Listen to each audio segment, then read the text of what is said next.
Bom, boa tarde a todos.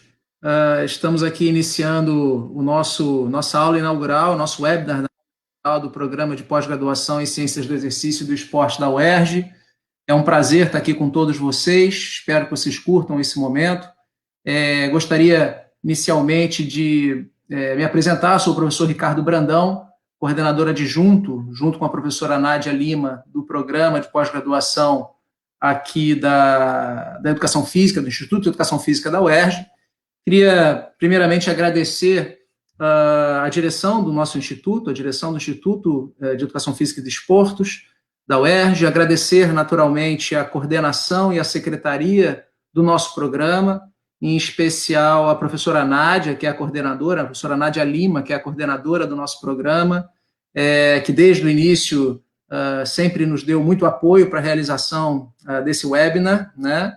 Gostaria de aproveitar e agradecer rapidamente também aos alunos do Laboratório de Vida Ativa, ao qual eu coordeno aqui no Instituto, que sem eles a gente não teria conseguido fazer todo o teste necessário para fazer o webinar acontecer. Essas plataformas são novas, né? Tudo muito novo para todo mundo, então a gente fez simulações para as coisas darem certo, para tudo ficar bem, espero que tudo bem.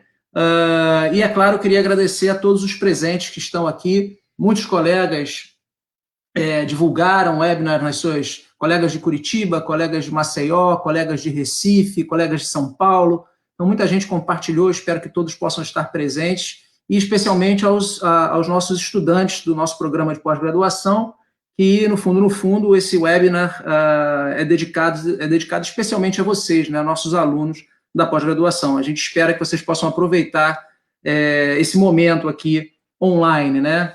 E, é claro, eu tenho que agradecer ao professor Rodrigo Reis por, de imediato, ter aceitado o convite de participar do nosso webinar. É um prazer ter você aqui com a gente, é uma satisfação. E, assim, num cenário muito atípico que a gente está vivendo, né, que é o cenário dessa pandemia que pegou todos de surpresa da noite para o dia, em que, apesar de inúmeros desafios, traz inúmeras oportunidades para todos nós também, né? Desafios para a saúde pública, desafios para a ciência brasileira, para a ciência mundial, né? Talvez nunca a ciência tenha recebido tanta atenção dos canais de imprensa, da mídia de uma forma geral e da própria população. Isso, apesar dos desafios, traz também uma oportunidade ímpar de se discutir a importância da ciência e, obviamente, a importância da universidade, e quando a gente fala do Brasil, da universidade pública brasileira. E aí é muito bom poder ter o Rodrigo aqui fazendo essa aula inaugural. Não foi à toa que a gente pensou no Rodrigo, porque o Rodrigo traz uma trajetória muito bacana dentro da educação física, né? O Rodrigo teve a sua graduação feita pela PUC do Paraná em educação física, lá pelo ano de 1995, ele concluiu a sua graduação, passando por mestrado e doutorado em universidades públicas. Ele fez o seu mestrado e doutorado na Universidade Federal de Santa Catarina, né? Onde atuou até como professor adjunto, até, se não estou enganado, até o ano de 2016, segue até hoje professor da pós-graduação em Gestão e Planejamento Urbano na PUC do Paraná, mas, Rodrigo, você depois me corrija se eu estiver errado, esse ano você acabou, após um período de pós-doc na Universidade de Washington, em St. Louis, acabou seguindo essa trajetória acadêmica internacional e hoje é professor, pesquisador da Universidade de Washington, em St. Louis. Então, é muito bacana poder ter você aqui falando um pouco sobre ciência, sobre internacionalização da produção e da própria ciência brasileira, alguém que passou pela Universidade Pública Brasileira, federal, construiu uma carreira na Universidade Brasileira, mas em um dado momento da sua trajetória optou por sair ao Brasil. Então vai ser muito bom, muito rico para os nossos alunos, né? A gente sabe que a CAPES cada vez mais solicita dos programas de pós-graduação a sua internacionalização, né? Nós somos um programa relativamente jovem, fundado em 2014, e que, obviamente, busca a sua consolidação, busca a sua excelência e busca a sua internacionalização com os docentes que compõem o nosso programa. Então, é muito bom poder ter você. Já falei mais do que eu gostaria. A gente vai ter agora a presença do Rodrigo aqui com a gente, que vai falar aproximadamente 20, 30 minutos para nós, e logo na sequência do Rodrigo a gente vai poder bater um papo, trocar uma ideia, né, trocar aqui uma resenha. Todos vocês sintam-se à vontade em escrever comentários, escrever perguntas, na medida do possível a gente vai tentar atender a essas perguntas, é sempre difícil responder tudo, o tempo é sempre meio limitado, mas a gente vai tentar fazer o nosso melhor para ter aqui um momento produtivo, valioso, especialmente para todos os estudantes que vão estar aqui nos ouvindo. A gente espera que seja rico para todos. Rodrigo, muito obrigado pela sua presença, é muito bom ter você aqui com a gente. A gente teve a oportunidade de já conversar algumas poucas vezes, mas a impressão que a gente tem é que você é um camarada muito bacana, com valores muito bons, e que certamente tem aí o ser humano no centro dos processos, né, uma visão muito humanizada da própria área, da própria ciência, e vai ser muito rico poder ouvi-lo. Então, Rodrigo, muito obrigado, sinta-se à vontade, a gente já vai disponibilizar em breve aqui seus slides, você tem aí um minutinho para se apresentar, se quiser também, e aí a gente já escuta você e volta daqui a pouco. Muito obrigado, Rodrigo.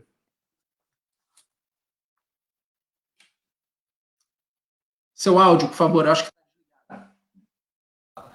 Obrigado, Ricardo, obrigado a todos, é uma satisfação. Quando a gente bateu um papo sobre essa possibilidade, eu topei na hora, porque que acho que está todo mundo meio carente na pandemia, né? Está precisando conversar.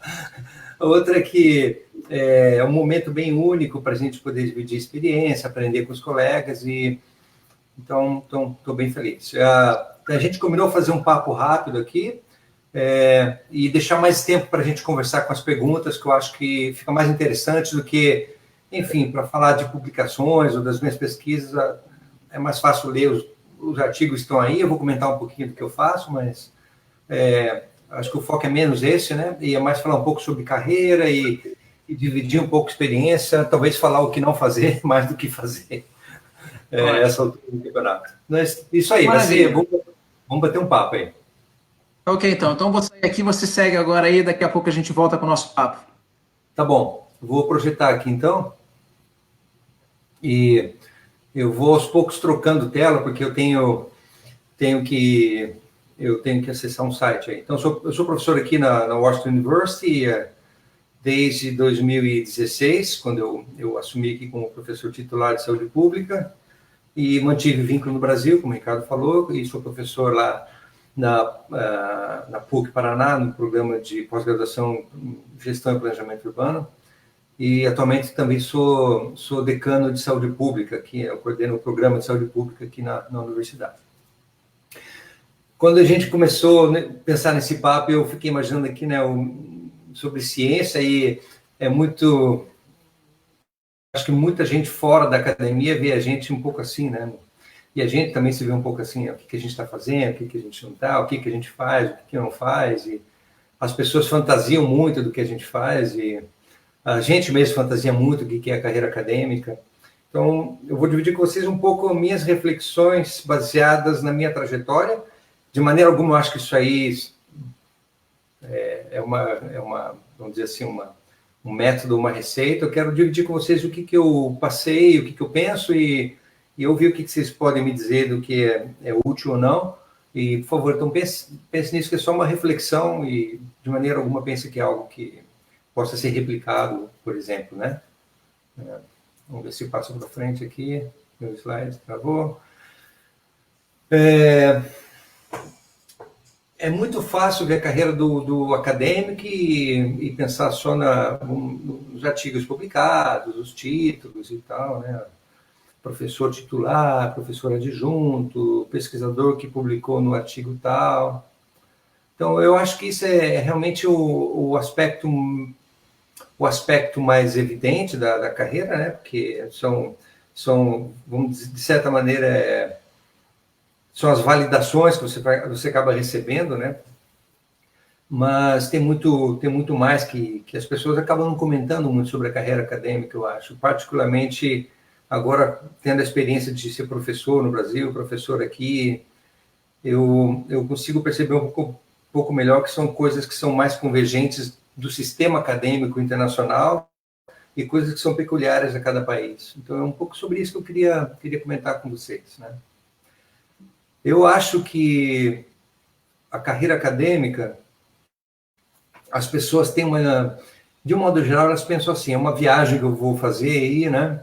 É um percurso que eu vou ter, uma trajetória que eu vou ter, e geralmente você imagina que é algo muito sofisticado, muito cheio vamos dizer assim, de virtudes e marcas de sucesso. Mas, de verdade, eu acho que a carreira acadêmica ela não é nada disso que a gente imagina na superfície. Eu acho que a carreira acadêmica é um vapor, um navio a vapor do século XIX. E eu vou dizer por quê que eu acho que é isso. Eu acho que é isso porque, primeiro, uma das poucas carreiras, umas poucas áreas profissionais que você ainda tem ranking de área, né? Você tem progressão por tempo de serviço, vamos dizer assim, né? E por conquistas, marcadores de conquista, né? A maior parte das carreiras hoje em dia não funciona muito assim, né? Então nós temos lá, os professores passam de nível, né? O aluno é de graduação, de iniciação, de mestrado, de doutorado, pós-doutorado, professor assistente, professor adjunto, professor titular, enfim.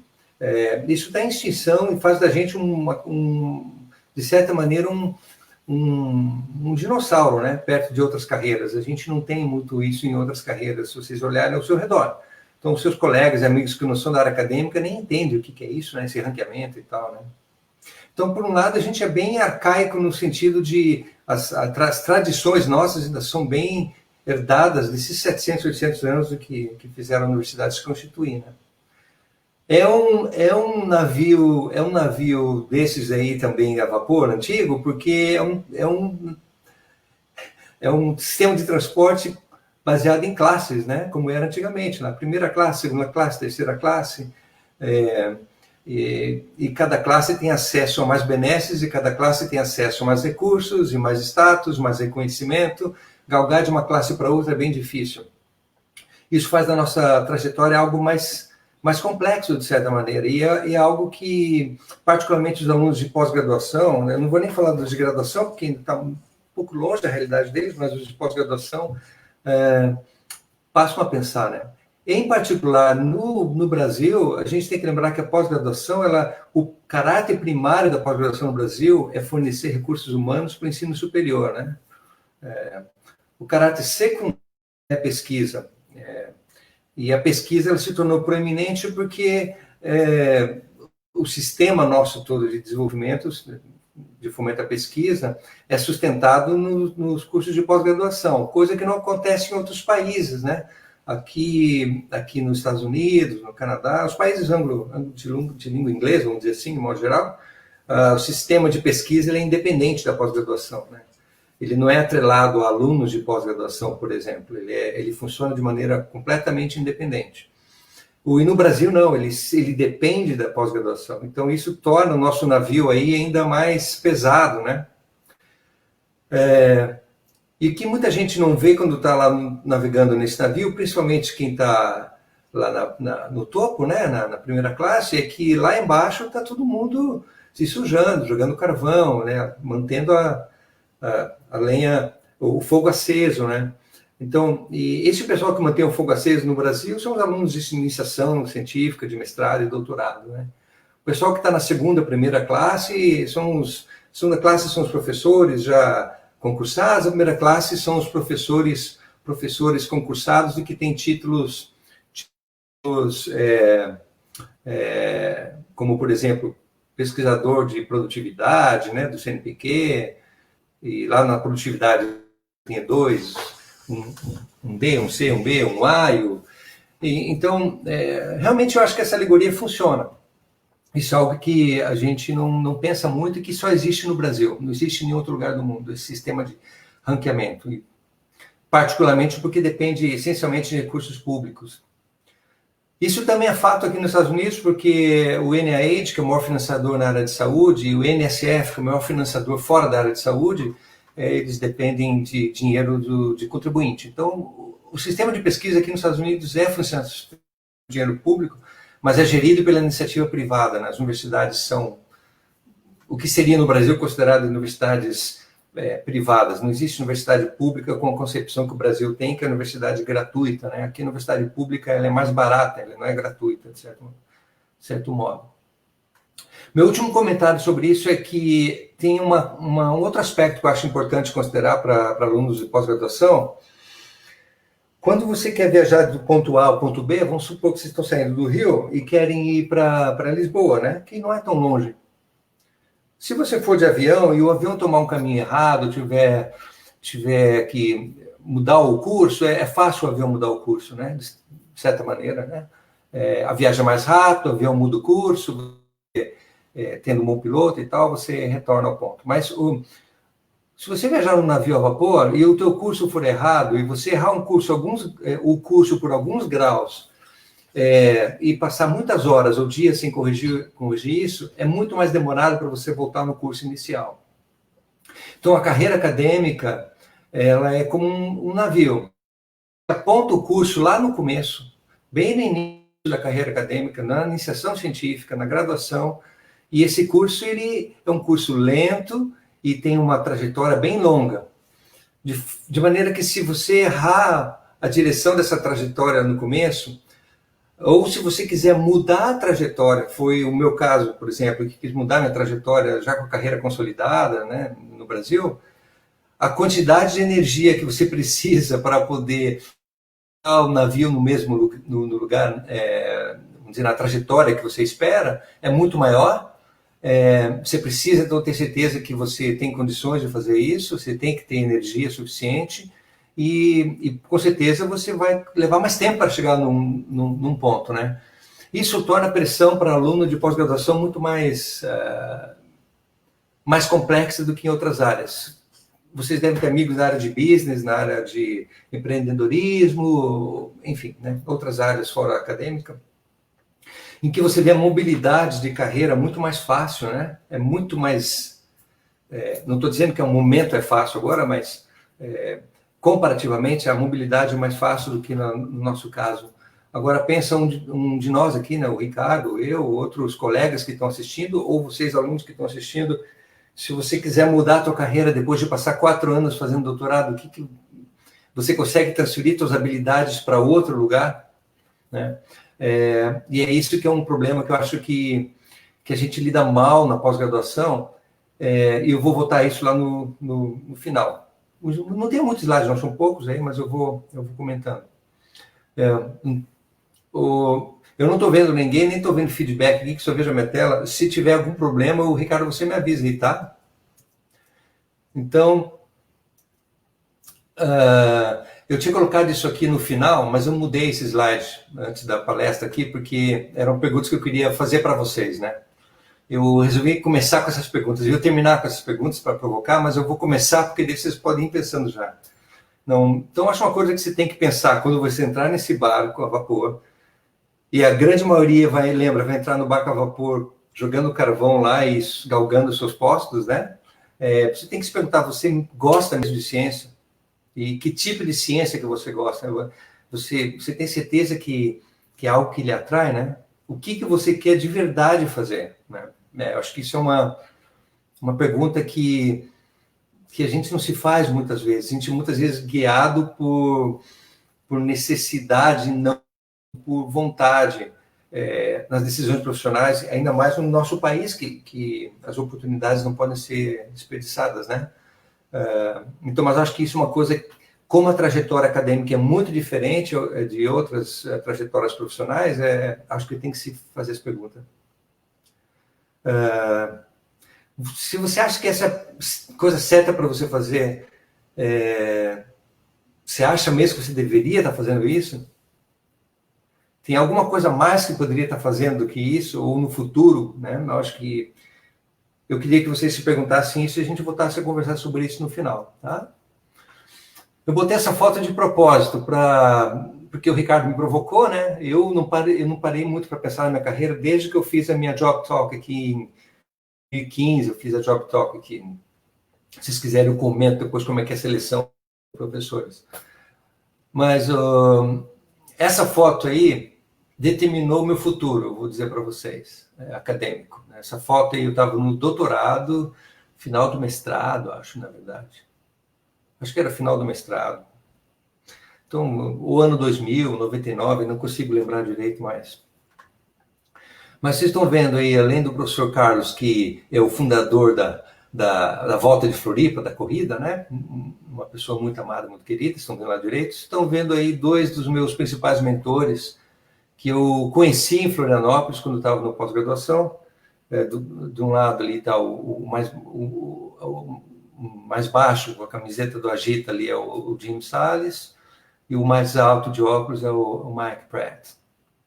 E eu, graças ao Congresso Brasileiro de Atividade Física e Saúde, eu conheci essas figuras aí e outras figuras, e eu procurei-os durante o evento e me voluntariei para vir estudar e fazer estágio quando eu tivesse um doutorado, e acabei fazendo isso, e enfim, continuam sendo, hoje são amigos e parceiros, e eu devo a minha intersecção internacional, vou dizer fortemente, essas duas pessoas. E por que eu coloquei essa foto? Porque a maneira melhor de você conseguir sair do lugar é a partir de eventos científicos, né? Que é algo que é meio deturpado, e particularmente no contexto da educação física, tem sido muito limitado a apresentar trabalho. Veja, o comentário que estou fazendo não é uma crítica aos congressos, aos organizadores, mas eu acho que a maneira com que a gente treina nossos alunos no Brasil é para ir para o evento, para apresentar o trabalho como indicador de sucesso. Quando o curso, na verdade, é um espaço para encontrar pessoas com quem você pode trocar informação, construir tua rede de contatos, e a sua primeira, vamos dizer assim, minha primeira lição que eu refleti com a pergunta do Ricardo para esse evento hoje é a rede de contatos e determina o teu sucesso. Eu acho que isso é o principal. E eu queria mostrar essa foto para vocês, porque para mim isso é um fator determinante para o que aconteceu, de eu conseguir fazer uma carreira internacional nessa época. Então aí vão ser 20 anos. Mas isso não é o fator único. Eu vou dizer para vocês outro fator que eu acho preponderante. Nada acontece só por vontade própria. Vocês estão vendo aqui, essa bolinha verde é o Brasil, né? Ao longo de 200 anos de Brasil, né? Eu fiz pós-graduação, terminei a graduação aqui, mais ou menos por aqui, nos anos 90, tá? Eu fiz pós-graduação no momento em que o Brasil passou, vamos dizer assim, décadas. Foi uma década gloriosa do país, 15, 20 anos gloriosos, com indas e vindas, tivemos crises econômicas, mas a trajetória econômica do país foi fantástica nesses anos. Então, eu vivi um momento... As oportunidades que aconteceram para mim aconteceram porque o Brasil estava num momento propício para isso, né? Então, as condições econômicas que nós passamos entre 95 e 2015 são condições econômicas incríveis, independente de quem estava no governo, de partido, afiliação política, mas o crescimento econômico foi incrível e foi maior do que em muitos outros países. Então, minha segunda reflexão é que a rede de contatos é importante, mas o ambiente geopolítico e econômico é preponderante para apresentar oportunidades. Só para ter uma ideia, quando eu fiz doutorado, nós tínhamos 3 programas de pós-graduação em educação física no Brasil, apenas 3 com doutorado. Se não me engano, 3 ou 4, acho que era só USP, Unicamp e Santa Maria tinha um doutorado na época. E só para se ter uma ideia que não havia doutorado, né, em educação física. Agora, eu não vou mostrar o slide porque não vai ter tempo, mas quantos programas a gente já tem de pós-graduação com doutorado no país? Então, sem dúvida nenhuma, eu reconheço que o Brasil deu condições durante uma geração inteira para as pessoas se desenvolverem, que eu acho que é um momento de crise que a gente vai viver nos próximos anos. Ele deve, em alguma medida, complicar esse aspecto. O outro elemento que eu queria chamar a atenção de vocês é para esse slide aqui. Quando eu fiz o vestibular, Ricardo, você falou que eu fiz graduação lá na PUC, né? Eu sou filho da PUC, como a gente fala lá. e trabalhei na PUC 25 anos, eu trabalho na PUC, já são 25 anos que eu sou professor lá, e o meu tema de vestibular foi vida na cidade, vida boa, vida besta, meu tema de redação do vestibular, viver na cidade, vida boa, vida besta. E mal sabia eu que quando terminasse a graduação e comecei a estudar com fisiologia do exercício, que eu trabalhava mais, com laboratório, área clínica, né? Depois eu comento um pouco da frustração que eu tive. Um dos fatores que me levou a mudar, além da minha experiência pessoal, profissional e frustração profissional com o que eu estava fazendo, que eu estava insatisfeito com os resultados obtidos com um aconselhamento individual e achava importante estudar os aspectos ambientais, é entender a trajetória que a gente vive. Então, esse gráfico aqui, vocês estão vendo a proporção de pessoas que vivem em cidades, no mundo afora, eu destaquei só o Brasil aqui, e renda. Então, viver na cidade, respondendo a pergunta do meu vestibular em 95, Ricardo, viver na cidade é vida boa, porque viver na cidade te atrai condições, né? Viver na cidade, ao longo da existência humana, a invenção da cidade trouxe acesso aos serviços, mudou a economia, né? Aliás, a economia forçou as cidades a se aglomerarem para poder aumentar a eficiência e a produção de capital e tal. A cidade traz muitas coisas boas, mas a cidade também tem seus desafios, né? Uma outra coisa importante, expectativa de vida ela é praticamente linear ao crescimento da urbanização. Então, logo lá atrás, eu percebi que, como era importante compreender essa questão de entender o papel das cidades, do ambiente que a gente vive, para compreender esses aspectos que podem facilitar ou dificultar a vida das pessoas, né? E foi aí que eu fiz uma mudança, né? De carreira, basicamente. A primeira mudança grande que eu fiz foi sair da fisiologia do exercício, que era o que eu achava minha vocação, e seguir a minha redação do vestibular e pensar se a cidade é vida boa ou vida besta. E fui estudar pós-graduação, desde o começo na pós-graduação, focando na cidade. Lá nos anos 90, quando isso... Não existia no Brasil nada disso, similar a isso, né? Atividade física e cidade, ambiente, praticamente não existia. O primeiro trabalho publicado sobre isso foi em 92, com o Salles, e eu comecei a estudar isso em 98, então foi pouquinho depois, assim, né? Mas é claro... Opa, vamos botar o Gapminder aqui. Mas é claro que viver na cidade também é uma vida besta, né? Veja a proporção, veja o crescimento da emissão de CO2. Então, viver na cidade tem desafios também. Então, o resumo aqui para mim foi esse.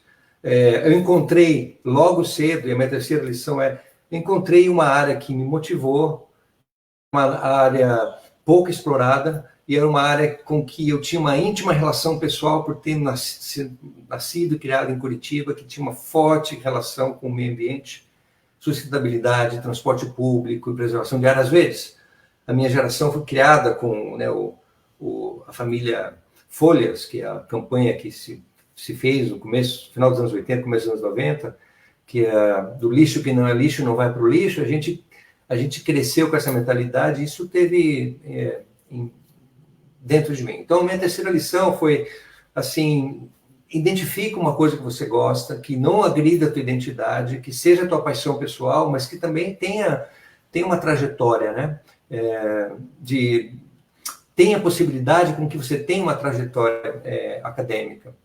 E essa foi uma lição que eu logo apliquei para a minha vida acadêmica. Logo eu terminei, falta pouca coisa. Essa é a rede de contatos que eu tenho de principais colaboradores aí. Esses dados estão desatualizados, isso é de 2016, eu acho. Então, meu nome está por ali, e aí está mapeado aí, de acordo com parcerias por meio ou de projeto de publicação, com quem eu colaborei nos últimos anos, né? Então, eu me pergunto assim, o Ricardo me provocou, eu falei, poxa, como é que eu saí daqui, né? Lá na ilha, para cá, né? Então, a rede de contatos é fundamental, mas como que você constrói essa rede de contatos? Acho que esse é um aspecto que me chamou a atenção com a provocação que o Ricardo fez para essa conversa.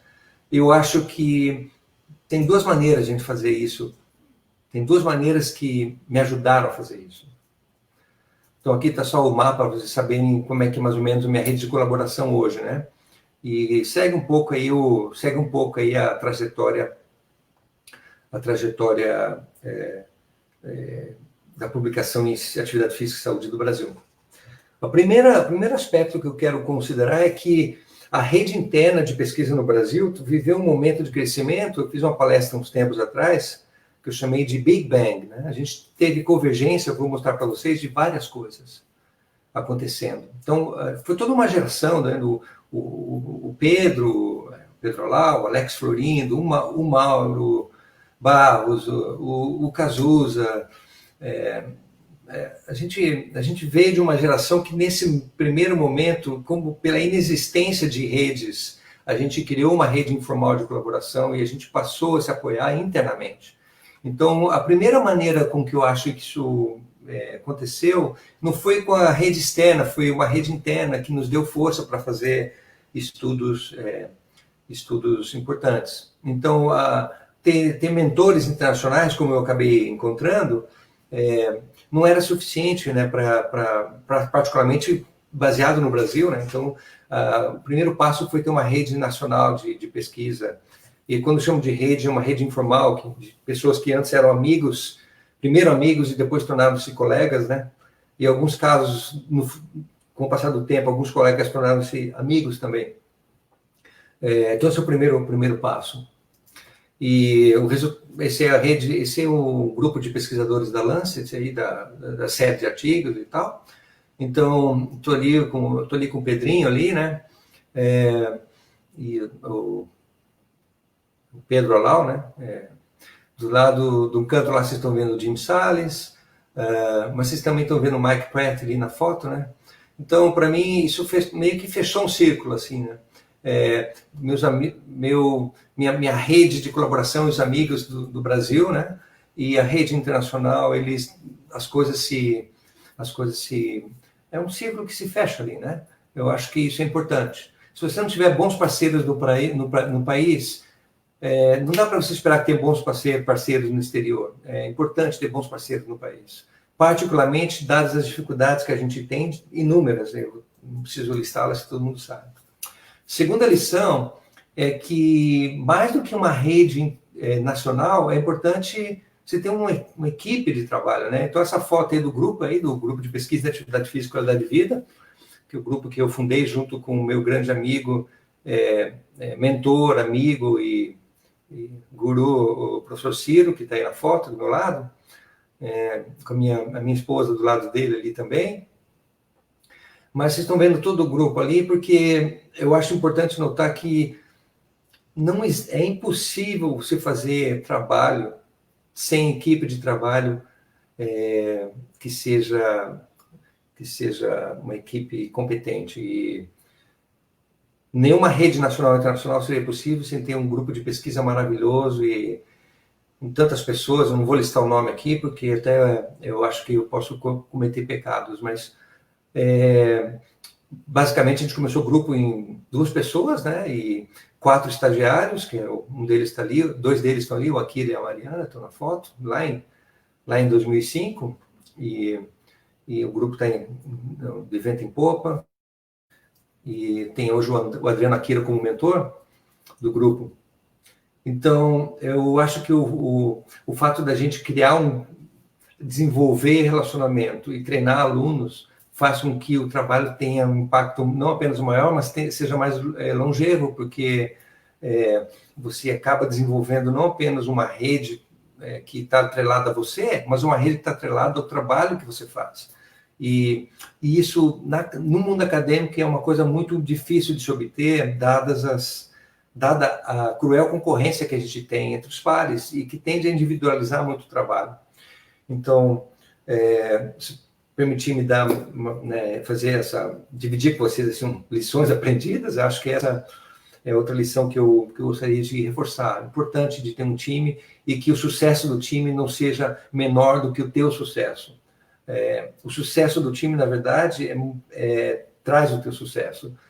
E isso é uma coisa que eu aprendi mais com mentores fora do Brasil do que os vários professores que eu tive no Brasil, cuja trajetória era o contrário, né?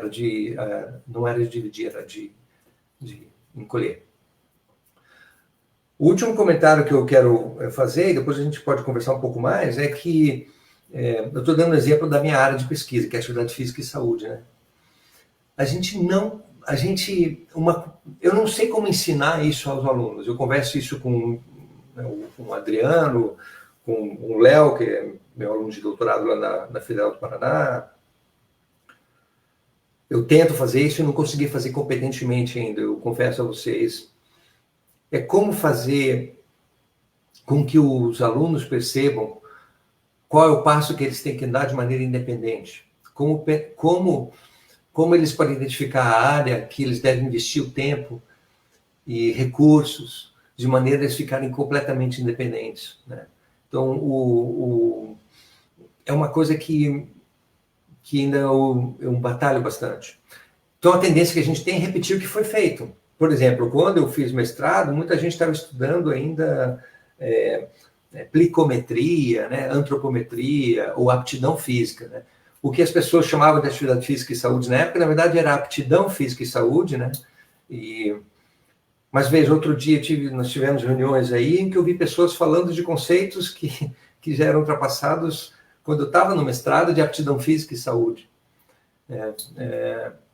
Então, isso é uma coisa que é uma armadilha que eu acho muito perigosa, que a gente repetir o que deu certo pela área temática e não olhar qual é a tendência de mudança. Então, é muito importante uma leitura fora da área, do que está acontecendo fora do laboratório. O que você está vendo acontecer não em outros países, mas ao redor de você. E eu acho que isso é a minha última lição, né? A última lição que eu tive. Aqui um exemplo das produções de área, a Andréia Ramírez, que estudou com o Pedro e hoje coordena o GoPA, ela mapeou aí produção científica. Então, eu pergunto a vocês, será que hoje é algo inovador você se perguntar se a atividade física é boa para a saúde, ou a atividade física ela ajuda a reduzir a hipertensão? Vou dar um exemplo genérico, por favor, compreenda. Quando a gente tem tantas produções nessa área, será que hoje não é mais importante entender como fazer as pessoas se tornarem, os programas que estão sendo implementados serem mais eficientes? Que políticas públicas são as melhores, né? Então, se a gente parar para fazer uma leitura do que está acontecendo, a gente consegue mapear aonde está a demanda. Só que a gente entra no laboratório que estuda hipertensão, e a tua tendência é estudar dentro dessa temática sem olhar como que essa temática interage com outras áreas e outras conexões. Esse é um grande problema que a gente tem, e não é da educação física, é um problema geral. E aqui eu batalho com isso também. Então, meus últimos... Eu fiquei pensando o que eu podia dar de dicas, né? Que eu acho que funcionaram para mim, né? Se permitirem me dar uma dica, né? Você tem que se tornar reconhecido por algo que te identifica. Hoje as pessoas sabem que eu estudo as questões de ambiente e atividade física, e não só por ter sido basicamente o primeiro, mas por ter uma vida toda dedicada a estudar isso, né? E programas de atividade física. Então, quando fala do meu nome, qual é a identidade que eu tenho, né? Focar na ciência e não na distração da ciência, né? Então, acho que isso é uma lição que é difícil demais, e eu conheço alguns colegas que são ótimos nisso, mas é difícil. É muito fácil você se deslocar, e particularmente num sistema em que a gente está... Se você é professor de universidade no Brasil, você tem que dar aula, você tem que ir em reunião de colegiado, tem que orientar aluno e captar recurso. Como é que você consegue focar na ciência? É muito ingrata a demanda que se tem para produzir no Brasil dentro das condições, né? Escolha o projeto que o problema é importante que é não, factível, mas que é também, né? Não é coisa que você acha que é fascinante, mas não é competitivo. Acho que isso é que a gente não ensina bem no Brasil. A minha experiência é que a gente não ensina bem os alunos a escrever projeto, a submeter projeto. A gente ensina bem no sistema escravagista, assim, né? Com perdão da palavra, no sistema de coerção. Você vai escrever para mim, eu vou submeter. E não no sistema de treinamento, né? São exemplares os orientadores que fazem isso. Trabalhar com a inteligência emocional acho que é muito importante, né? Você vê o que as pessoas, como é que são as dinâmicas interpessoais, eu acho que é uma coisa muito importante, e não queimar as tuas conexões, né?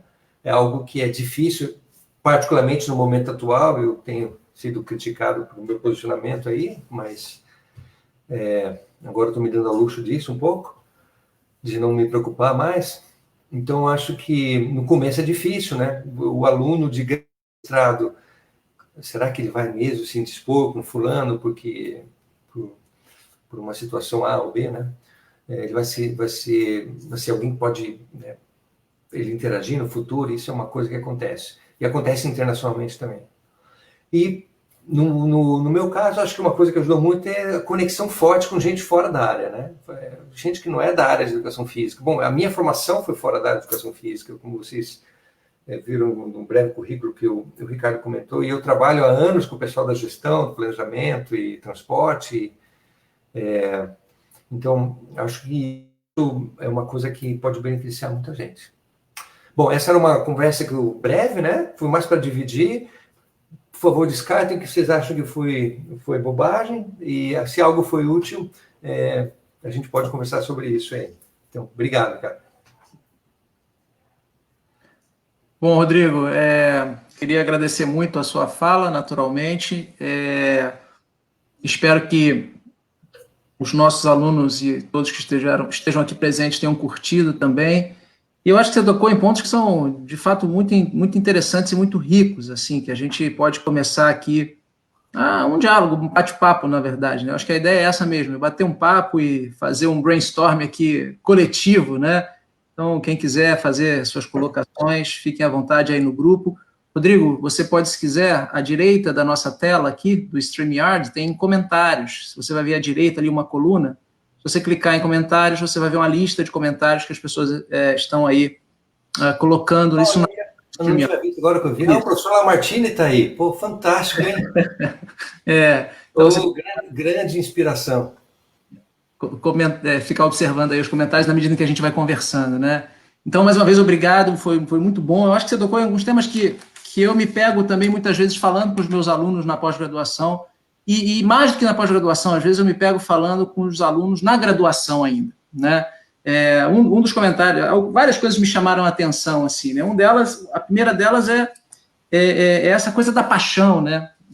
Eu acho que eu percebo esse como um grande desafio dos nossos estudantes, de uma forma geral, né? Seja o aluno do estudante da graduação e também da pós-graduação, que acaba sentindo uma pressão cada vez maior, porque vai entrando na vida profissional e vai escolhendo uma trajetória acadêmica, né? E que é, de fato, competitiva, e que, como você comentou muito bem, o glamour muitas vezes é supervalorizado, né? A carreira acadêmica é muito glamurosa, e a gente sabe que lá no fundo do navio, como você comentou, tem muita coisa difícil, né? Tem muita coisa chata, tem muita coisa trabalhosa, e que às vezes me leva a concluir que a carreira acadêmica é quase um sacerdócio, né? Ou você tem a paixão por aquilo ali, ou você abandona, ou você desiste e vai fazer outra coisa da vida. Mas eu acho que isso para os nossos alunos é muito importante, essa ideia de identificar uma paixão, né? O que você é apaixonado por fazer, né? O que você se identifica, né? Porque, de um modo geral, se você descobre, quanto mais cedo você de identificar essas paixões, muito possivelmente você vai conseguir trilhar um rumo bacana, né? Então eu vejo isso como um grande desafio, realmente, né? Identificar essas paixões iniciais, né? Você tocou em alguns outros pontos muito bacanas, né? A importância da rede de contatos, né? Ninguém faz ciência, né? Ninguém faz pesquisa sozinho, ninguém faz nada de qualidade sozinho. É fundamental essa rede de contatos também.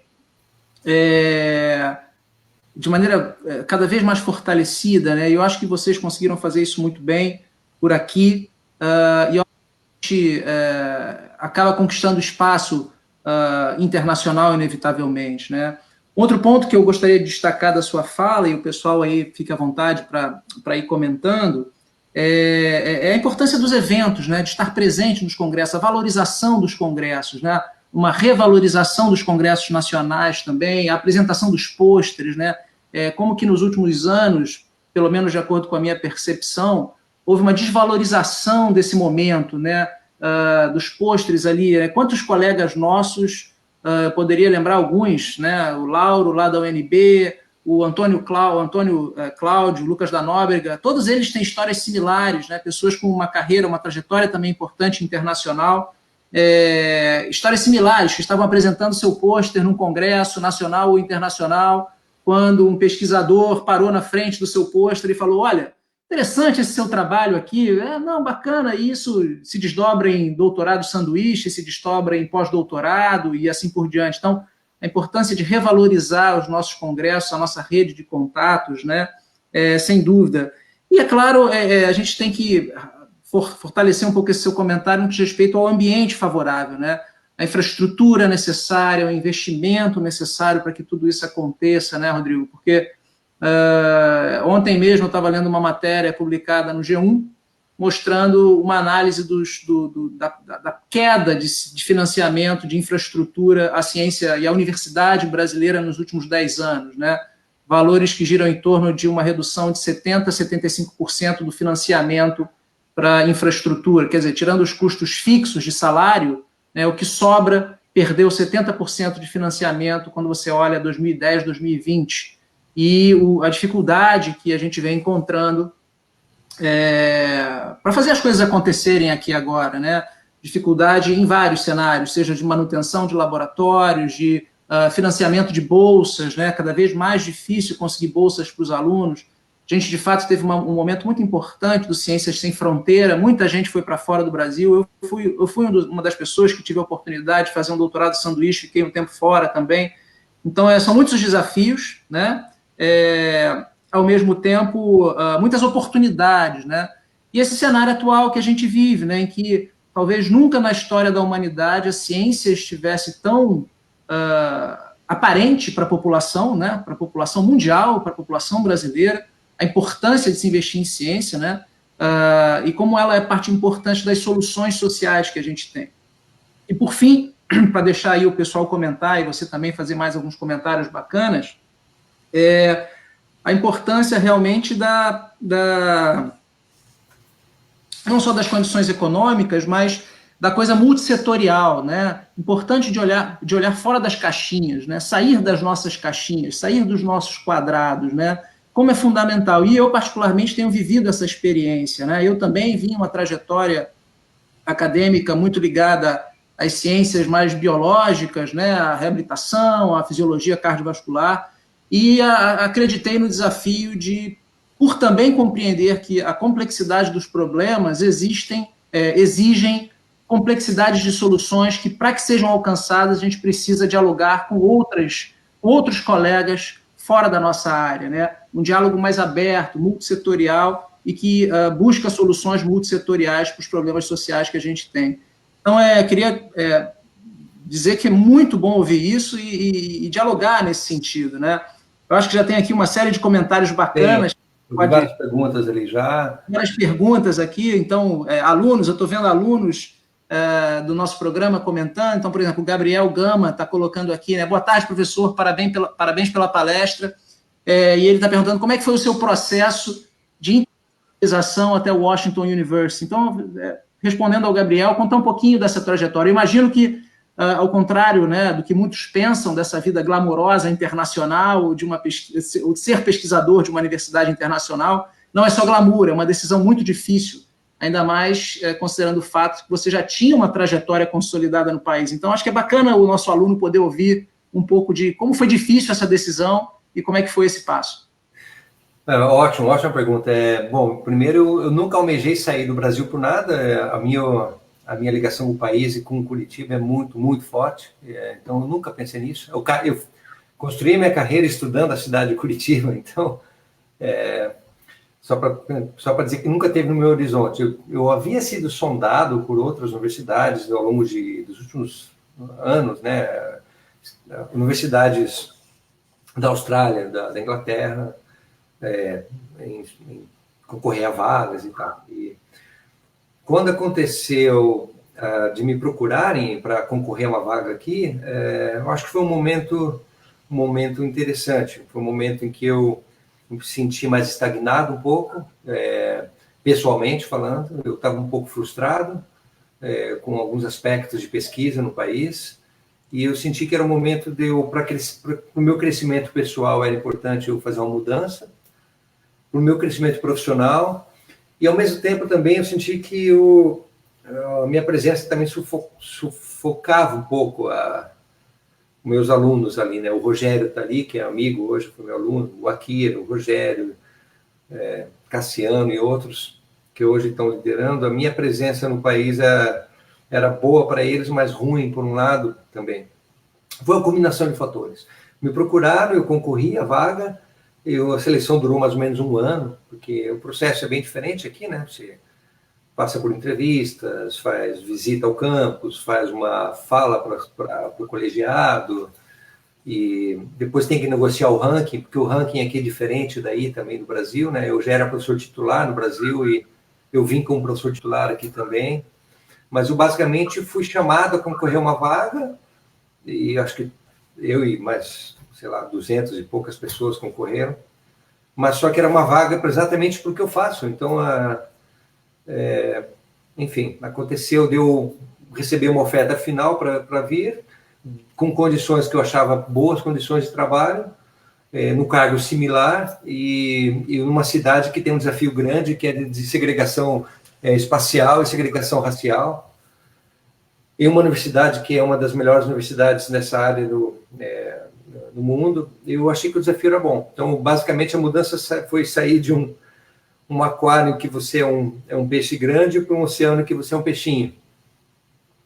Essa foi a dificuldade que eu tive, que eu tenho até hoje, né? Porque você tem que construir tua rede de contatos local, recomeçar, né? Então, é uma experiência impactante, mas é uma decisão pessoal, né? Profissional e pessoal, que eu achei que foi uma decisão boa até hoje. Bacana. Eu posso contar em algum momento, se alguém quiser, como é que funciona o sistema aqui ou não, mas isso, se alguém quiser, eu comento aí. Legal. Acho que tem uma colocação aqui agora da Flávia Fernandes. Vamos dar uma olhadinha aqui. Parabéns pela palestra. Professor Rodrigo, como você vê o investimento das iniciativas privadas em universidades públicas brasileiras com toda essa questão política de hoje? Quero me botar na lenha, na fogueira. Na fogueira, né? Olha, eu acho assim, o que ocorreu, o Brasil seguiu esse modelo neoliberal de abertura econômica de maneira muito pouco estudada. E eu acho que isso não é bom. Eu acho que houve e há necessidade de ampliar vagas para o ensino superior. Isso é imperativo, que a gente tenha mais gente nas universidades. Mas que as universidades tenham um mínimo de qualidade e compromisso com formação acadêmica, com preservação da cultura e desenvolvimento do país. A Universidade Brasileira é o motor do desenvolvimento cultural do país. Não pode ser negado isso. E não são todas nem todos os empreendimentos que aplicam seus recursos para poder crescer com educação privada têm essa visão, né? Isso é no meu entendimento. Agora, há instituições que são privadas que têm um compromisso forte. Eu vou citar algumas aqui: a URGS, a PUC Rio Grande do Sul, a Unicinos, a PUC Paraná, a PUC Rio de Janeiro. São instituições que são privadas, mas que têm uma forte missão com a academia. E eu acho que o modelo que o Brasil seguiu para a expansão de vagas não veio acompanhado de um correto apoio para os alunos. Eu acho que foi isso. O Brasil, na realidade, ele veio, né, teve todo o movimento durante os governos anteriores que valorizaram a expansão da universidade pública brasileira, Isso eu acho que seguiu bem até provavelmente 2014, 2015, quando nós tivemos a implementação, né, do projeto da Emenda Constitucional 95, com congelamento de teto de gastos, e daí em diante, a gente olha os números da universidade brasileira, pública brasileira, a gente teve uma queda importante dos financiamentos e aí começou a estrangular, né? Começou a estrangular muito. A gente teve uma crise muito importante aqui na UERJ em 2017, no estado do Rio. Sobrevivemos, né? Mas vamos lá, não quero falar muito, não. Deixa eu aproveitar esse. Mas é uma pergunta importante e resumindo, eu acho que é importantíssimo ampliar, expandir vagas com qualidade. Eu acho que esse é o dilema que a gente tem. E a qualidade que eu digo, o professor sendo bem remunerado, o aluno com condições, né, Ricardo? Como a gente sabe. Perfeito. Tem uma colocação aqui do professor Altamiro Bottino, um colega aqui, que é ligado à parte de... Né, ele é um profissional do futebol, na realidade, alguém com bastante experiência, e vamos ver aqui o que o Altamiro está colocando aqui. Achei muito poética e, ao mesmo tempo, impactante a analogia comparando o navio a vapor com o mundo acadêmico. Como você vê o uso de tecnologias, o Altamiro é um camarada muito ligado ao uso de tecnologias no esporte, especialmente no futebol. Como você vê o uso das tecnologias, as tendências do mercado do fitness, saúde, performance e a velocidade da universidade em adequar currículos, né? Então, eu não sei se eu estou errado, mas se eu conheço bem o Altamiro, ele está querendo fazer um contraponto aí entre os avanços do mundo além muro universitário e como que a universidade consegue acompanhar isso e provavelmente tem uma relação com investimentos, etc. Mas vamos ver aí um pouco o que você pensa. Eu acho... Bem, vou ver assim, vou te dar duas posições, uma mais otimista e uma mais pessimista. Eu acho que as condições foram criadas para que os currículos de educação física fossem bem flexíveis. Lá na LDB, lá em 96, quando foi aquela discussão antiga, né, que agora já foi mudada, porém a gente repetiu práticas do passado na implementação de currículos. E eu acho que esse é um problema que a gente vive e ainda continua vivendo. A resistência que... Eu participei de quantos projetos curriculares na Federal do Paraná, na UTFPR, que eu fui professor também, na PUC Paraná, eu coordenei, eu participei de vários projetos pedagógicos. A resistência que você tem para implementar uma disciplina que não seja baseada em basquete, futebol, handebol e voleibol é praticamente inquebrável, né? Que, se você parar para pensar, são partes do patrimônio cultural esportivo brasileiro, mas o patrimônio cultural esportivo brasileiro hoje tem outras manifestações culturais que não estão sendo valorizadas. Só para dar um exemplo. Então, Altamiro, eu acho assim, que não tem outro caminho, a gente tem que... Isso aí... A realidade é a seguinte, ou os currículos se adaptam ou serão engolidos.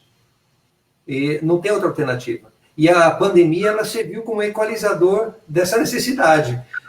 Obrigatoriamente, eu sou um exemplo disso, eu tinha resistência enorme da aula online, né? Eu não tive essa experiência, então a minha resistência pessoal era enorme, tive que adotar e hoje eu acho que funciona maravilhosamente bem, por exemplo. Então eu sou otimista nesse sentido, Altamiro, que eu acho que as coisas vão acabar, a realidade sobrepõe a nossa própria resistência. Perfeito, muito bom. A professora Nádia aqui, né, que é a nossa coordenadora, fez uma colocação a respeito aqui da questão da produção e da CAPES, né? Então, a supervalorização só de artigos pela avaliação da CAPES levou a essa desvalorização de eventos, está se referindo aos congressos que nós comentamos. O novo momento da avaliação da CAPES, estimulando a apresentação de trabalhos pelos alunos, tende a corrigir isso, não acham? Então, assim, a gente sabe que a CAPES está passando por uma reestruturação muito importante do seu processo de avaliação dos programas de pós-graduação brasileiro, né? Quase uma quebra de paradigma, ou uma tentativa de quebra de paradigma. Se na prática vai se concluir, se concretizar, a gente ainda não sabe, né? Mas esse momento está acontecendo, e uma tentativa, inclusive, como você bem comentou na sua fala, de ter como eixo do processo e a própria coisa da universidade e dos programas a formação de recursos humanos, até mesmo antes da questão da produção acadêmico-científica, né? Então, não sei se você pode comentar alguma coisa sobre esse momento aí de revalorização do processo de avaliação da CAPES, que coloca talvez o aluno como centro do processo, a formação de recursos humanos como centro do processo. Eu concordo, acho que é um momento bom. Eu tenho participado ativamente, por causa no nosso programa lá na gestão e planejamento urbano, a gente tem representante de área lá também, então eu pude participar de maneira ativa. Eu acho que a gente está corrigindo um erro histórico, mas, de certa maneira, o sistema de pós-graduação ele passou o dilema que a gente sempre tem no Brasil, né? Ele cresceu, teve que crescer primeiro. Agora, eu acho que a gente está tentando acertar, né, as desigualdades que a gente tem, que são enormes, né? Eu acho que o problema que a gente tem no Brasil, que é difícil de contornar, é que a pesquisa é atrelada à pós.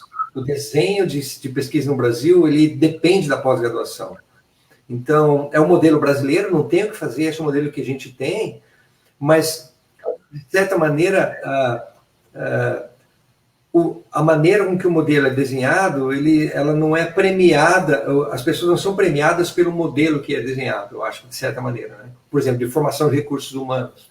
Informação e não em número de alunos titulados ou tempo de titulação, que é o que a gente usa de métrica, né? Quanto tempo demorou para defender e quanto eu defendi. Mas, por exemplo, aqui a formação de pós-graduação, ela é centrada em habilidades, né? Totalmente em habilidades, de mestrado principalmente. E no doutorado, o aluno, uma forte parte é pesquisa, outra forte é formação científica, mas a outra parte forte é formação de habilidades, né? Agora eu pergunto para o Ricardo, pensa comigo aí, Ricardo e colegas. Quantas vezes a gente discutiu habilidades que os alunos têm que desenvolver no mestrado? A gente não pensa em habilidades no mestrado, né? É um desafio, né? Eu, quando penso, por exemplo, na minha formação de mestrado e doutorado, eu fiz o meu mestrado e doutorado com o professor Cláudio Gil, aqui no Rio, né, na Universidade Gama Filho, e quando eu percebo, por exemplo, as ferramentas que eu adquiri, as habilidades que eu adquiri durante o meu mestrado, isso foi uma coisa muito importante. Assim, eu costumo dizer que o meu mestrado foi muito mais difícil, talvez, do que o meu doutorado, em termos de formação de novas ferramentas que eu desconhecia completamente, que eu tive que dominar. E, sem dúvida, essa é uma discussão muito importante para ser resgatada de alguma maneira, né, nos nossos programas de pós-graduação, né, centrar a formação nos recursos humanos. Né? Concordo plenamente. Mas vamos lá, vamos tentar pegar mais algumas coisas aqui que estão surgindo. O Marcelo Porretti, né, agradece pela fala, né, e gostaria de saber sobre como que, na sua visão, as novas tecnologias, eu não sei exatamente sobre o que ele está se referindo de novas tecnologias, mas como as novas tecnologias ajudaram o crescimento dos cursos de pós-graduação em educação física. Né? Eu também não sei se ele se refere ao lato sensu, mas enfim. Deve estar falando dos minters e dinters da vida, né? Não ficou muito clara para mim, na verdade, a pergunta dele. Eu acho, Marcelo, se você está se referindo aos minters e dinters, que é aquela pós-graduação que a gente faz à distância, que é um modelo muito bom, diga-se passagem, né? Se você tem programas consolidados, eu acho que os minters e dinters, eles têm um potencial bom. A implementação é complicada porque eu já trabalhei com vários minters e tem sido traumática a minha experiência com eles pessoalmente. E eu vou dizer por quê? Porque as condições que a gente espera que os alunos tenham lá na ponta do minter sejam parecidas com o que a gente tem na sede, e isso não acontece, né? Eles têm que trabalhar 40 horas, a instituição fala que ele vai estar liberado para trabalhar e não está. Esse é o retrato dos minters em geral, né? Então, o potencial existe, a necessidade também. Como é que você vai ter alunos no interior do país, em cidades que não têm acesso à pós-graduação, tendo acesso? E a gente tem que dar acesso às pessoas. É impossível a gente ter que pensar que o camarada tem que, como aconteceu comigo e o Ricardo, ter que se deslocar para uma cidade, porque, no meu caso, eu tive que me mudar para Floripa, porque não tinha nada no Paraná, né? Tive que morar lá 6 anos, não foi muito sacrifício, porque Florianópolis não é tão ruim assim, né? Mas tem que sair da tua cidade, ter condições, né? Mas eu sou favorável, Marcelo, com condições. Maravilha. A Isabela está colocando aqui, professor, o que o senhor acha sobre a falta de pesquisadores no Brasil nessa área de atividade física e saúde, e se é a falta de incentivo financeiro, como bolsas para a pesquisa, ou é a falta de interesse dos estudantes? Bom, eu não sei se eu concordo plenamente, mas é uma pergunta que cabe aí uma discussão. Isabela, eu vou... Bom, os indicadores que a gente tem mostraram até 2010, 2012, um crescimento grande desse interesse para atividade física e saúde. Então, em uma certa medida, eu discordo um pouco da tua percepção de que a falta... Eu acho que a gente tem falta de alunos de pós-graduação, em geral, comparado proporcionalmente. e não necessariamente teve falta de alunos dessa área. Agora, o que está acontecendo nesse momento é o que aconteceu historicamente, né? Deixou de ser uma área sexy, né? Não é uma área tão atraente mais, né? Como já foi há 10 anos atrás, por exemplo. Teve um momento que a área de atividade física e saúde foi a área queridinha, né?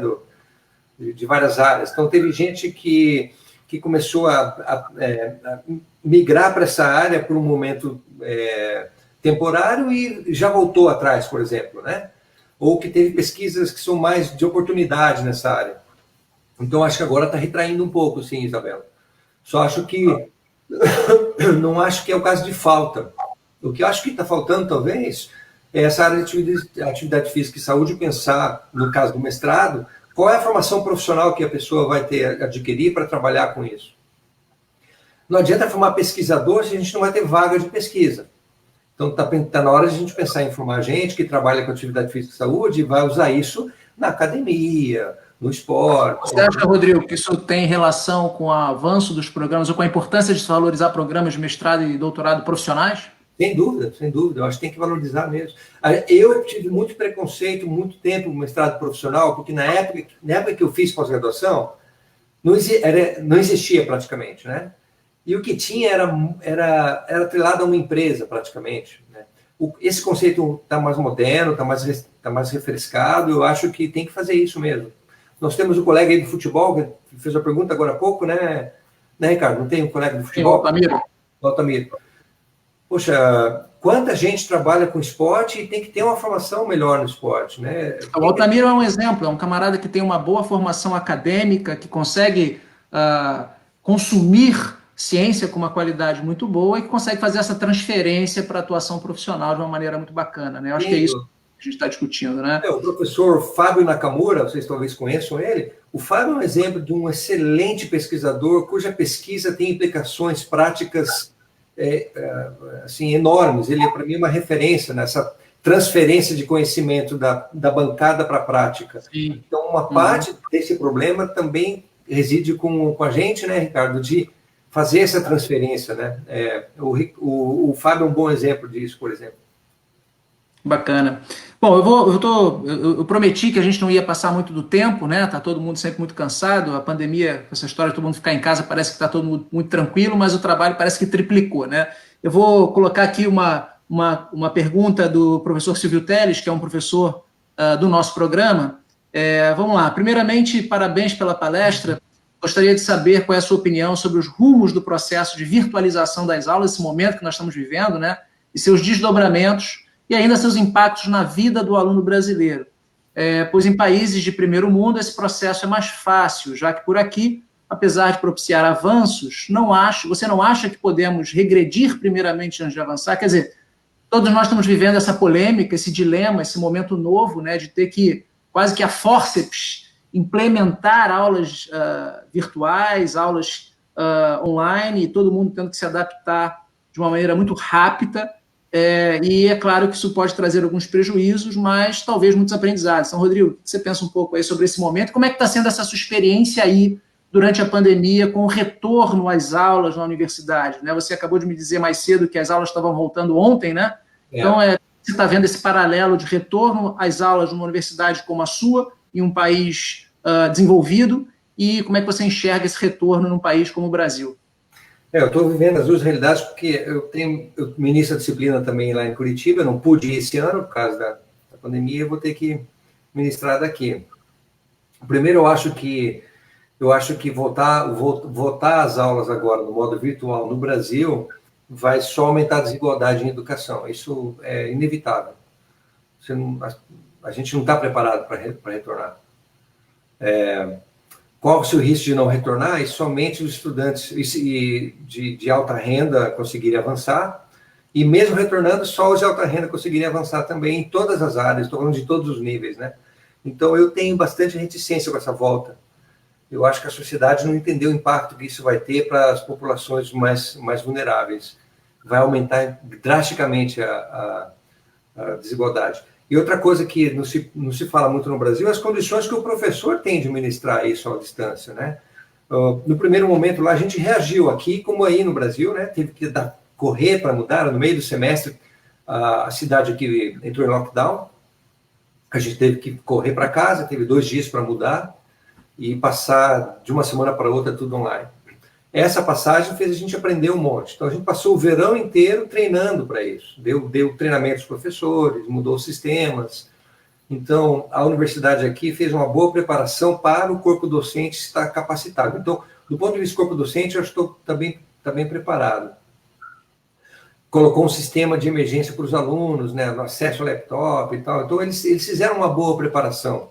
Mas só que ainda tem condições de desigualdades que não são facilmente contornáveis. Eu vou te dar um exemplo. Se o aluno mora num bairro mais perigoso, ele vai ficar trancado em casa o dia inteiro, ele pode se sentir vulnerável também, aqui. Né? E a saúde mental dos alunos, que é um problema que a gente vai ter que estar tendo que lidar aqui. Né? Agora as aulas voltaram ontem, com 20% presencial, 80% à distância, mas o estresse em sala de aula já está enorme, já tem professor com crise de ansiedade. Então, eu acho uma temeridade voltar agora. Se eu pudesse ter optado agora, eu teria não voltado. Faria tudo online aqui, e não voltar presencial. E a minha primeira reação para o Brasil é anular esse semestre e voltar no que vem em condições melhores, né? Seria o mais indicado. Mas tem um problema todo de sustentabilidade das universidades privadas, né? Isso pode ser um problema. E as universidades públicas vão ter que fazer isso de maneira atabalhoada também, se tiver que voltar, né? Então, eu estou bem pessimista com essa volta agora. Eu acho que a partir do ano que vem, quando as coisas estiverem mais claras, né, eu acho que a gente vai ter mais condições. Porque a gente está aprendendo agora, né, Ricardo? Como fazer isso, né? Sem dúvida, sem dúvida. É um momento muito difícil para todos, né? O professor também tem condições muito complicadas nesse momento, né? Imagino, eu tenho aqui 2 filhos em casa pequenos, como é que faz, né? Como é que faz para você administrar todo esse momento? Enfim, essa é uma discussão muito complexa e também complexa por um comentário que você fez, né? Que é realmente a questão da sustentabilidade da universidade, né? Como é que a gente consegue, num cenário já desfavorável da educação superior brasileira, com um governo que talvez não seja tão favorável ao crescimento, ao investimento, que olha a universidade como investimento, na realidade, não como despesa, né? Todo mundo continuar parado. Isso talvez abrisse margem para uma deteriorização da imagem pública da universidade brasileira de maneira muito cruel, no meu ponto de vista. Então, é um cuidado, é uma linha tênue muito, muito delicada, e que realmente, se tem uma coisa que essa pandemia está nos mostrando, né, é o preço da desigualdade estrutural do nosso país, né?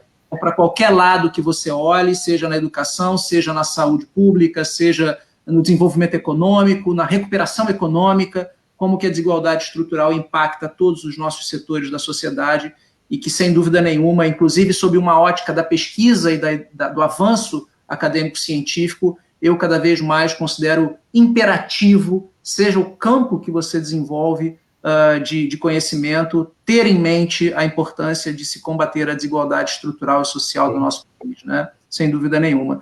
Eu queria, a gente já está aqui, passou do nosso tempo, né? Eu me permiti passar um pouquinho, porque a conversa está boa, as pessoas estão aí escrevendo. Eu não queria deixar a oportunidade de te perguntar, considerando toda a tua experiência na questão das cidades e do desenvolvimento urbano, né? Da influência das cidades sobre a saúde e a promoção de atividade física, né? Eu não queria deixar de te perguntar sobre como que você está enxergando esse momento, né, da pandemia, quer dizer, um momento excepcional da humanidade, um momento único da humanidade. Como é que você está enxergando, se por um lado, né, as cidades se tornaram o epicentro da pandemia, né? Quando a gente pega os números da pandemia, a gente percebe que 90% aproximadamente dos diagnósticos confirmados da Covid-19 foram em grandes centros urbanos, de uma forma geral, né? Por outro lado, as cidades passam a ser as soluções de boa parte dos nossos problemas, né? Então, numa perspectiva acadêmico-científica e da tua história sobre a importância da vida nas cidades, como é que você vê as oportunidades? Não quero saber dos problemas. Os problemas a gente já sabe quais são, muitos deles potencializados pela pandemia. Mas, para encerrar aqui a nossa conversa, eu queria ouvir um pouco como é que você vê a pandemia, não como problema, mas como uma oportunidade incrível que nos é, de certa forma, ofertada, né, para pensar um futuro seja sob a visão acadêmico-científica, seja simplesmente sob uma visão social, seja no mundo, seja no Brasil. Então, como é que você vê esse momento como oportunidade? Que oportunidade nós temos, portanto, a partir dessa extraordinária experiência que todos nós, esse experimento vivo que todos nós estamos passando, né? Eu concordo com você, acho que a gente, como diz aqui, tem uma silver lining, né, em tudo, né? Tem sempre algo a aprender com as coisas que a gente passa, né? Eu acho que esse momento que a gente está vivendo está nos ensinando algumas coisas, que a gente comunica muito mal ciência, a gente é péssimo comunicador, então a gente está aprendendo como comunicar melhor. Eu acho que está sendo forçado a comunicar melhor.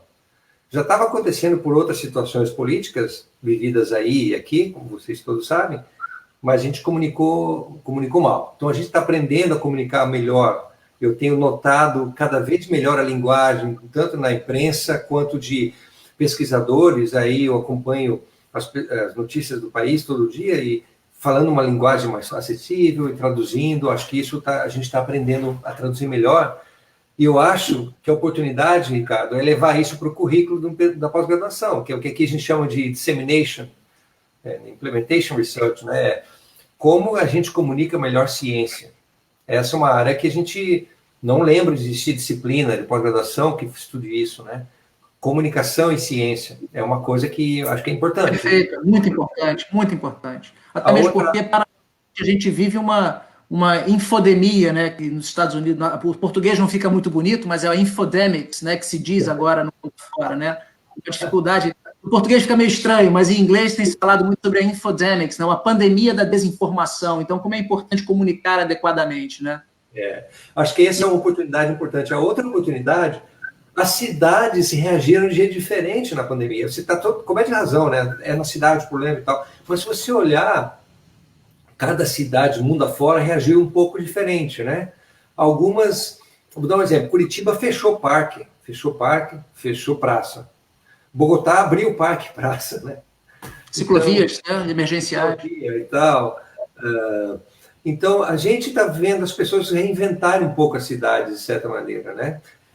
A oportunidade que, para mim, a oportunidade que está tendo é de revalorização do espaço público como um espaço que é um patrimônio, parte da cultura da nossa sociedade, né? O espaço público nunca se sentiu tanta falta de espaço público, portanto, nunca se valorizou tanto o espaço público. Então, acho que essa discussão sobre espaço na cidade vai voltar com força. Quando abrir, a gente, né, as pessoas vão estar mais sensíveis a isso. Eu acho que essa é uma outra oportunidade importante, né? E a outra oportunidade que você remeteu um pouco aí já é a questão do transporte, né? A gente está vendo diferentes soluções de transporte sendo implementadas, particularmente as pessoas. Esgotou a venda de bicicleta aqui, acho que aí também esgotou, na Austrália esgotou, no mundo afora esgotou. Bom, a oportunidade é que as pessoas que não pedalavam estão pedalando, e lembra que a norma social é um importante componente na discussão das coisas. Então, acho que a gente vai ter um novo momento para discutir, né, as formas de se colocar na cidade, que eu acho que isso é uma outra... Você acha, portanto, que a pandemia pode ser uma grande oportunidade para a promoção de atividade física? Eu acho que não tenho a menor dúvida que é. Outra coisa que a gente passou a valorizar, que a gente não parou de valorizar por causa do modo de vida contemporâneo, é viver dentro de casa, né? A vida do lar, a viver no lar, quintal, a casa, a família. Família, né? Então, essa outra oportunidade de intervenção que a atividade física está usando, o pessoal está usando aí, fazendo lives, aulas online para a família e tal. Então, na verdade, tirando a tragédia que a gente está vivendo, pessoas morrendo, sofrendo, perdendo a maneira de viver, é trágico, né? Mas tem tanta coisa interessante acontecendo que a pós-graduação pode capturar isso e transformar o currículo, trabalhar com objeto de estudo científico diferente, né? E, particularmente, um canal de comunicação para a sociedade, que as pessoas estão sensíveis para isso, né? Então, tem muita coisa interessante acontecendo nesse momento, né? E que, veja, não tem nada a ver com a pesquisa, né? As pessoas estão fazendo o que precisam fazer. Né? Então, estão reagindo. Então, acho que Da mesma maneira, a minha lição, meu comentário final para minha experiência trajetória acadêmica é quando oportunidade e preparo se encontram, as coisas acontecem, né? Então, se a gente tiver evidência, a oportunidade vai surgir quando estiver abrindo. A gente pode fazer a diferença, né? Se você tem oportunidade e não está preparado, você não encontra nada, né? Se você está preparado e a oportunidade não vem, você também não encontra, né? Muito bom. Muito bom, Rodrigo. Olha, se pudesse eu ficava aqui conversando horas, batendo papo horas, essa é a vontade. Gostaria muito de agradecer mais uma vez a sua participação, a sua predisposição de estar aqui, né? Imagino que ter voltado a dar aulas ontem deve ter sacudido aí a organização da rotina pessoal e ainda assim você esteve disposto a estar aqui durante mais de uma hora conosco. Muito obrigado. Espero que seja a primeira de muitas conversas futuras. E queria, é claro, agradecer a todos que estiveram aqui conosco. A professora Nádia está aqui via programa, aqui deixando um comentário para a gente, agradecendo também por dividir conosco a tua experiência. Foi muito bom e agradável te ouvir. Tenho certeza que foi muito interessante, inspirador para os nossos alunos e alunas. Eu também tenho certeza, espero que os nossos estudantes tenham aproveitado esse momento de alguém com uma experiência rica como a sua e com uma disposição ótima. Queria agradecer a todos os que estão aqui presentes e dizer que estou muito feliz de poder proporcionado isso a todos os alunos e a todos que estão aqui nos ouvindo, né? Eu acho que esse é o centro a principal questão, né? É a troca de experiências, enriquecer o debate, assim por diante. Então, Rodrigo, mais uma vez, muito obrigado, fiquei muito feliz de estar aqui. Obrigado. Uma boa noite para todos que estiveram aqui, e é isso. Muito obrigado aí, Rodrigo. Obrigado a todos, foi um prazer, uma satisfação. A conversa passou tão rápido aqui. Tenho certeza que a gente vai manter esse contato e outras coisas vão acontecer. Então, desejo que todos fiquem bem, em paz, com saúde e segurança. Muito bom, gente. Boa noite a todos. A gente vai encerrar aqui a nossa transmissão. Para os que quiserem, isso vai ficar disponível depois na página do nosso Facebook do programa. Se vocês quiserem depois assistir toda a conversa, compartilhar com os colegas, etc. Parabéns para todos vocês. O Lamartine lá. O Lamartine, né? Para ele. Um grande abraço. O Lamartine, que é o nosso... É um professor do nosso programa. O Lamartine está conosco na UERJ, é uma referência absoluta. Grande inspiração, sempre. Um colega, e sempre bom ter o apoio e o contato com o Lamartine, que é uma pessoa que... O Paulo Farinati que diz uma coisa, aproveitar um gancho da presença do professor Lamartine, ele fala uma frase que é o seguinte: se existe alguém na educação física brasileira que abre portas, é o professor Lamartine, e eu concordo plenamente com ele. É um dos grandes nomes que a gente tem. Enfim, obrigado a todos, obrigado, Rodrigo, uma boa noite para vocês. Grande abraço. Abraço aí. Tchau, pessoal. Tchau, pessoal. Valeu.